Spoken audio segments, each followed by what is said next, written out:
Ga masu buƙatar koyon trading a Binance, insha Allahu yau za mu yi trading a Binance. Ku ga yadda ake yin trading a Binance. Da farko za ka zo nan inda aka sa trade, nan ma kana iya kai trading. So kun san Binance da network, kun gani nan ma wurin trading ne, amma bari in je da ku feature trading. Nan ga inda aka sa feature, ga nan duk wanda na taba kuna gani yana yin yellow color, inda aka sa feature trading.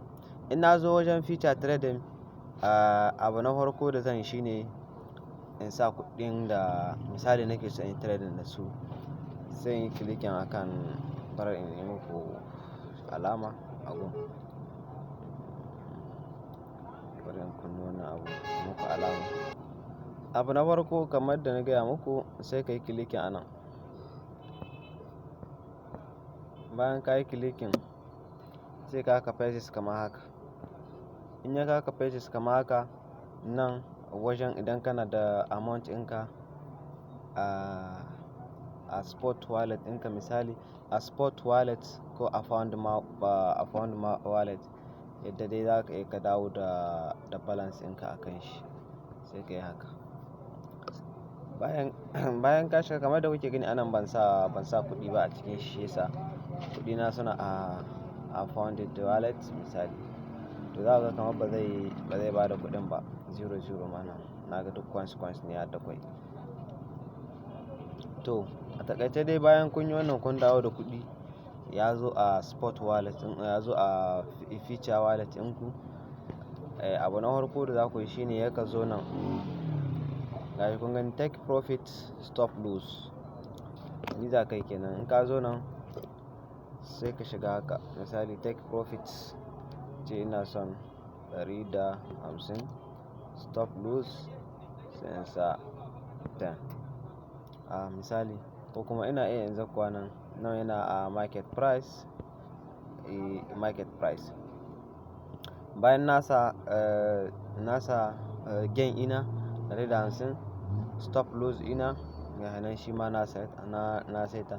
Nan kuma sai in sa adadin amount inda nake so. Nan ga inda nake ja gashi, nan ne zan sa asalin kuɗin da nake so in yi. Misali idan kana da dala 50 ciki, in ka sa 50% dala 25 zai ɗiba, amma in ka sa 100% zai ɗauki dala 100 in ciki duk gaba ɗaya ya tai da ita. Bayan ka yi haka sai ka zo nan, kun ga idan buy za ka yi sai ka yi clicking akan buy, idan sell za ka yi sai ka yi clicking akan sell. Kenan duk ka saita komai da komai, abin da ya rage maka ka yi clicking akan su, akan sell.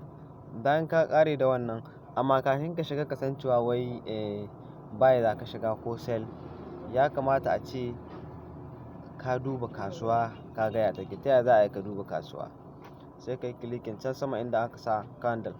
Bayan ka yi clicking akan wannan candle in, za ka iske kasuwa ga yadda take tafiya. Ga masu bibiya ta a YouTube channel tun kafin a goge wancan YouTube, na yi courses akan yadda bayani akan candle. Yanzu kun ga candle wannan yana nuna ma kasuwa sama take, kenan idan za ka shiga sai ka yi buy. Amma da a ce muku wajen wannan jan in yake red wannan, to idan za ka shiga kasuwa sai ka yi clicking akan down. Zan muku cikakken course akan yadda za ka gane cewa ina kasuwa ta sa kai, ina ta dosa. Saboda da candle kadai, idan ka karanci candle, in Allah ya sa da zai baka damar ka shiga kasuwa kuma ka fita normal.